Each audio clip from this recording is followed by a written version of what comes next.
আসসালামু আলাইকুম ব্যারিস্টার হাসান। ওয়ালাইকুম আসসালাম। চ্যারিটি ওয়ার্কার ভিসা কি, এর রিকোয়ারমেন্ট সম্পর্কে যদি বিস্তারিত বলতেন এবং এটি কিভাবে অ্যাপ্লিকেশন করতে হয়। চ্যারিটি ওয়ার্কার ভিসার যে রিকোয়ারমেন্টস আছে এবং অ্যাপ্লিকেশন প্রসেস সম্পর্কে এখন আমি আলোচনা করব।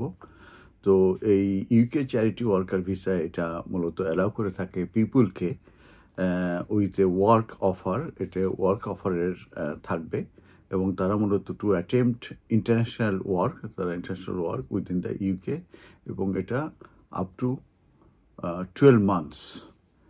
আর এই দ্য ট্রানজিটরি ওয়ার্ক চ্যারিটি যে লেবার ভিসা, এটা মূলত নট রুট টু সেটেলমেন্ট এবং এই ভিসায় যারা আসবে তারা তাদের যে স্পাউস আছে এবং তাদের যে আন্ডারের চিলড্রেন আছে তারাও তার সঙ্গে অ্যাপ্লাই করে ডিপেন্ডেন্ট হিসাবে আসতে পারবে। কিন্তু এটা যদি গ্রান্ট হয়ে থাকে এই ভিসাটি, তাহলে ইউকে চ্যারিটি ওয়ার্কার ভিসা হিসাবে যদি গ্রান্ট হয়ে থাকে তাহলে তারা এখানে থাকতে পারবে এবং যেটা আমি বলেছি ম্যাক্সিমাম আপ টু 12 মান্থস এবং অবশ্যই তাদের সার্টিফিকেট অফ স্পন্সর যেটা অ্যালাউ করে থাকে তাকে 14 ডেজ এবং তারা যখন 14 ডেজ আগে তারা মূলত তাদের যে রোল আছে সেটা তারা নিতে পারবে এই চ্যারিটেবল রোলের কথা যেটা বলা হয়েছে। এবং এই চ্যারিটি স্পেশালি ভিসা হোল্ডার এটার ক্ষেত্রে যেটা বলা হয়েছে যে তাদের যে ওয়ার্ক এক্সপ্রেসড হবে এটা অন ইওর কস্ট কিন্তু এই চ্যারিটেবল যে ওয়ার্ক এক্সপ্রেস এটা তার ডিটেলস সেখানে থাকতে হবে এবং সে কিন্তু ইউ ক্যান স্টাডি এবং do moment job within the same sector as fundamentally part. Same সেক্টরে সে মূলত অন্য কোথাও কাজ করতে পারবে এবং তার যে পার্টনার এবং তার যে চিলড্রেন আছে তারা তার সঙ্গে আসতে পারবে। এবং এক্ষেত্রে যেটা বলছে যে তারা পারবে না to get instalment for the work they do. এটা এক্ষেত্রে মূলত such all inclusive credit and other benefits or take up a lasting job, তারা এগুলো পারবে না।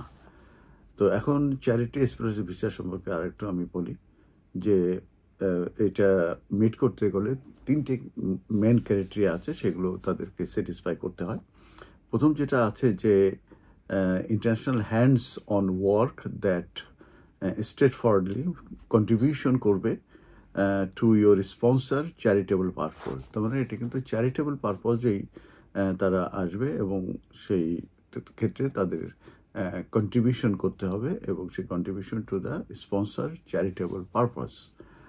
এবং এটা ইনকর্পোরেট এক্সারসাইজের ক্ষেত্রে বলা হয়েছে would not regularly be advertise for a wages or compensation. এক্ষেত্রে কিন্তু বেতনের কোনো ব্যাপার নাই কিংবা কম্পেনসেশনের কোনো ব্যাপার নাই, এটা কিন্তু ম্যান্ডেটরি না যে এই বেতন কিংবা কম্পেনসেশন তাদেরকে দেয়া হবে। এবং এটাও করে যে এটা কোনো স্টেডি ওয়ার্ক না এবং যে স্কেডিউল যে রেগুলেটরি থাকে সেটাও না এবং রিটেল অর ফান্ড রাইজিং রোলও তাদেরকে মূলত দেয়া হয় না। সেকেন্ড যেটা আছে সেটা হচ্ছে যে the work can only be paid or compensated for sensibly. মানে আমি যেটা বলেছি যে এখানে কিন্তু স্যালারি কোনো ব্যাপার নাই কিংবা ওয়েজেসের কোনো ব্যাপার নাই, এটা মূলত পে হতে পারে সেটা sensibly cost in arranging to perform your obligation. এটা তাদের একটা মিনিমাম একটা কোনো কস্ট তাদেরকে দেওয়া হতে পারে কিন্তু স্যালারি কোনো ব্যাপার নেই। লাস্টে যেটা বলা হয়েছে you must not be filling a position, তারা কোনো একটি পজিশন তারা ফুলফিল করতে পারবে that is required on a changeless basis. Changeless বেসিসে তারা অন্য কোনো পজিশন তারা ফুলফিল করতে পারবে না। এবার আমি আসবো যে ইমিগ্রেশন স্যাটিসফাই করলে তাদের যে অন্য যে রিকোয়ারমেন্টসগুলো আছে সেগুলো কি। প্রথমে তাদেরকে 18 এবং ওভার হতে হবে এবং তাদের যে চ্যারিটি ওয়ার্ক যেটা আছে সেটা স্পেসিফিক হবে এবং সেটা তাদেরকে সেই রিকোয়ারমেন্টসটা তাদেরকে স্যাটিসফাই করতে হবে এবং তারা অবশ্যই হোল্ড করছে একটি substantial certificate of sponsorship for the role. এরপরে যেটা হচ্ছে যে তারা জেনুইনলি ইন্টেন্ড করছে এবং তারা can embrace the part of which they are being sponsor, তার মানে যে কারণে তাদেরকে স্পন্সর করা হচ্ছে সেই ক্ষেত্রে তারা জেনুইন ইন্টেনশন তাদের আছে এবং you fulfil a money related requirement সেটা বলা হয়েছে, এবং you have not authorise a devoid specialist ও চ্যারিটি স্পেশালিস্ট উইদিন এই 12 মান্থসের ভিতরে তারা ডিভয়েড স্পেশালিস্ট কিংবা চ্যারিটি স্পেশালিস্টের কোনো অথরাইজেশন তারা থাকবে না। এবং জেনারেল গ্রাউন্ডস ফর রিফিউজাল হলে সেক্ষেত্রে তারা অ্যাপ্লিকেশন রিফিউজালে তাদের একটি টিউবারক্লোসিস সার্টিফিকেট অবশ্যই অ্যাপ্লিকেশনের সঙ্গে সাবমিট করতে হবে, এবং তাদের যে যে prerequisite fulfilling will change depending on your circumstances. You need to talk to movement attorney for এক্ষেত্রে। তা এইবার আমি সার্টিফিকেট অফ স্পন্সর রিকোয়ারমেন্টস এর কথা আমি যেটা বলেছি, এটা এ রেটেড একটা সার্টিফিকেট স্পন্সর রেটেড একটা স্পন্সর লাগবে, তারা মূলত তার ফেভারে এই সার্টিফিকেট অফ কস্ট স্পন্সরশিপ মূলত তাদের ফেভারে করলে তখন তারা এই অ্যাপ্লিকেশনটা সেটার বেসিসে করতে পারবে।